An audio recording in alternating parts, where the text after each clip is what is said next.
मत्ती रचित सुसमाचार चैप्टर 21।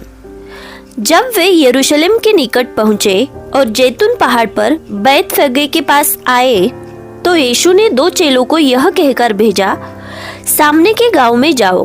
वहां पहुंचते ही एक गदही बंधी हुई और उसके साथ बच्चा तुम्हें मिलेगा। उन्हें खोलकर मेरे पास ले आओ। यदि तुमसे कोई कुछ कहे तो कहना कि प्रभु को इनका प्रयोजन है, तब वह तुरंत उन्हें भेज देगा। यह इसलिए हुआ कि जो वचन भविष्यवक्ता के द्वारा कहा गया था वह पूरा हो। सियोन की बेटी से कहो, देख तेरा राजा तेरे पास आता है। वह नम्र है और गदहे पर बैठा है, वरन लादू के बच्चे पर। चेलों ने जाकर जैसा यीशु ने उनसे कहा था वैसा ही किया और गदही और उनके बच्चे को लाकर उन पर अपने कपड़े डाले और वह उन पर बैठ गया। तब बहुत से लोगों ने अपने कपड़े मार्ग में बिछाए और अन्य लोगों ने पेड़ों से डालियां काटकर मार्ग में बिछाई। जो भीड़ आगे आगे जाती और पीछे पीछे चली आती थी, पुकार पुकार कर कहती थी, दाऊद के संतान का होशाना। धन्य है वह जो प्रभु के नाम से आता है, आकाश में होशाना।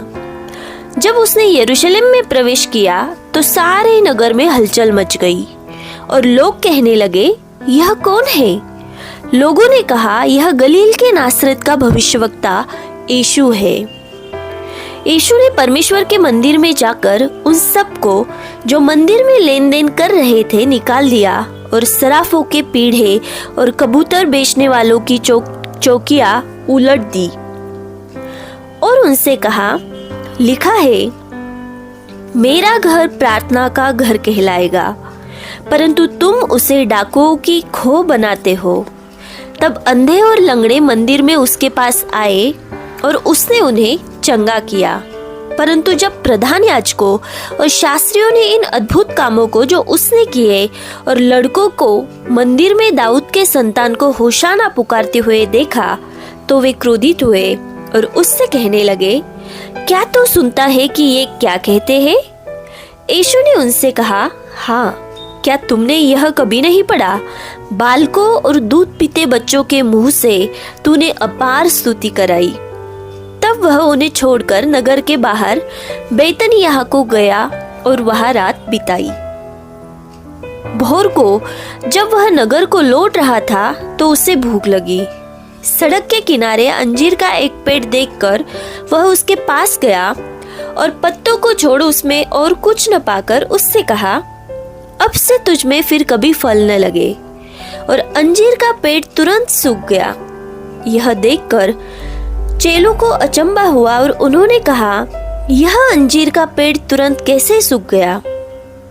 यीशु ने उनको उत्तर दिया, मैं तुमसे सच कहता हूँ, यदि तुम विश्वास रखो और संदेह न करो तो न केवल यह करोगे जो इस अंजीर के पेड़ से किया गया है, परंतु यदि इस पेड़ पहाड़ से भी कहोगे उखड़ जा और समुद्र में जा पड़ तो यह हो जाएगा।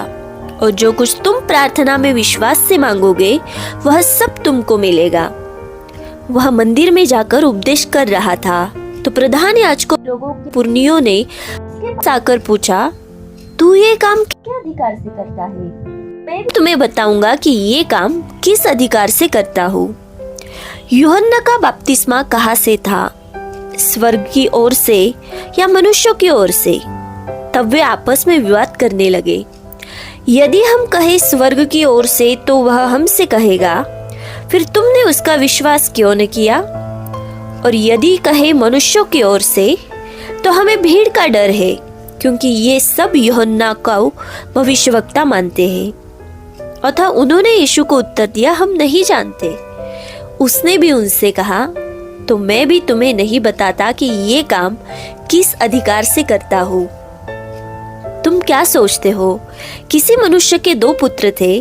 उसने पहले के पास जाकर कहा, हे पुत्र, आज दाख की बारी में काम कर। उसने उत्तर दिया, मैं नहीं जाऊंगा, परंतु बाद में पछता कर गया। फिर पिता ने दूसरे के पास जाकर ऐसा ही कहा। उसने उत्तर दिया, जी हाँ, जाता हूँ, परंतु नहीं गया।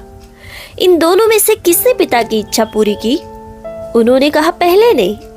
यीशु ने उनसे कहा, मैं तुमसे सच कहता हूँ कि महसूल लेने वाले और वेश्याएं तुमसे पहले परमेश्वर के राज्य में प्रवेश करते हैं, क्योंकि यूहन्ना धर्म का मार्ग दर्शाते हुए तुम्हारे पास आया और तुमने उसका विश्वास न किया, पर महसूल लेने वालों और वेश्याओं ने उसका विश्वास किया, और तुम यह देखकर बाद में भी न पछताए कि उसका विश्वास कर लेते।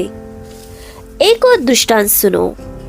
एक गृह स्वामी था जिसने दाख की बारी लगाई, उसके चारों ओर बाड़ा बांधा, उसमें रस का कुंड खोदा और गुम्मट बनाया, और किसानों को उसका ठेका देकर परदेश चला गया।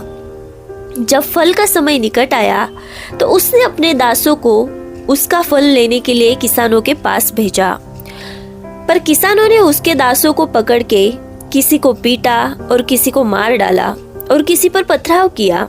फिर उसने पहलों से अधिक और दासों को भेजा और उन्होंने उनसे भी वैसा ही किया। अंत में उसने अपने पुत्र को उनके पास यह सोचकर भेजा कि वे मेरे पुत्र का आदर करेंगे।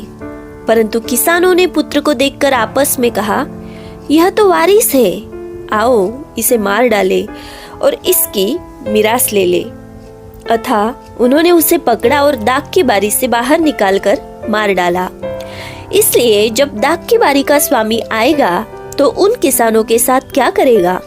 उन्होंने उससे कहा, वह उन बुरे लोगों को बुरी रीति से नष्ट करेगा और दाख की बारी का ठेका दूसरे किसानों को देगा, जो समय पर उसे फल दिया करेंगे। यीशु ने उनसे कहा, क्या तुमने कभी पवित्र शास्त्र में यह नहीं पढ़ा? जिस पत्थर को राजमिस्त्रियों ने निकम्मा ठहराया था, वही कोने के सिरे का पत्थर हो गया। यह प्रभु की ओर से हुआ और हमारी दृष्टि में अद्भुत है। इसलिए मैं तुमसे कहता हूँ कि परमेश्वर का राज्य तुमसे ले लिया जाएगा। और ऐसी जाति को जो उसका फल लाए दिया जाएगा।